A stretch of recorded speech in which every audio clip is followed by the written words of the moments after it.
what I'd like to talk about now is reading difficulties. And it's a tricky subject because the range of normal development of reading is so wide.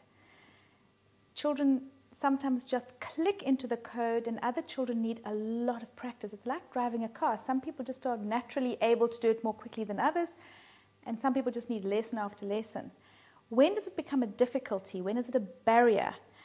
And I suppose it's when a normally bright child comes into grade 1, is coping, is verbally strong, and just doesn't seem to be remembering the words, can't really sound out the words that are decodable, and starts falling behind and realizes that they're not doing it so easily. So in a sense, it's unexpected. You would expect the child just to flow, but then when you look around, you usually find somebody in the family that has a similar type of reading delay or reading difficulty. So my sort of warning signal is they start to resist the reading, and because it's hard for them. Children don't want to do what's difficult. So that is a sign that you need to look out for. Teachers are very good at spotting reading difficulties because they've got this whole range of children.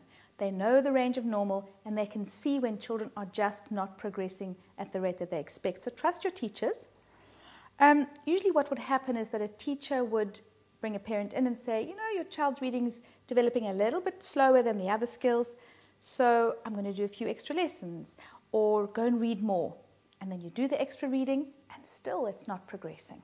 So then the teacher usually says, go to the remedial teacher at school, they do some work, and perhaps still after 3, 4, 5 months, the reading is not progressing. And that's usually when you get referred to a specialist, maybe an educational psychologist or a speech therapist or a specialist reading teacher.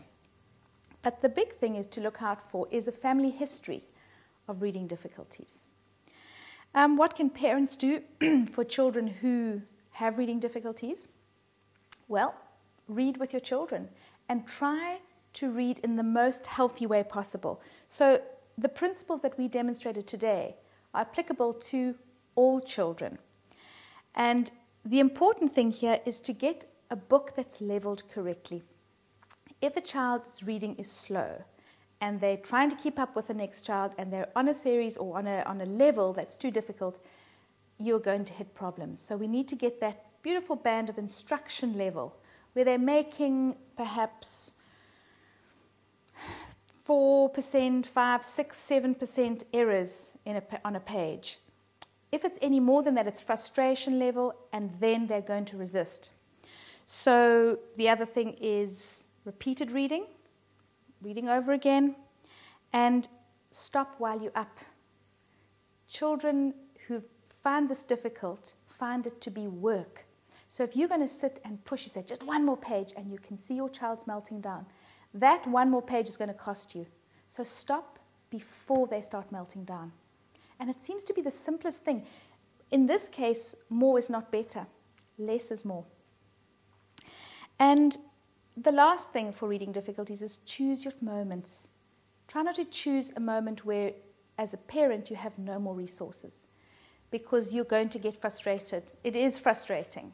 So choose a time when you have got resources, emotional resources, where there's as little distraction as possible, and stop while you're up. Good luck.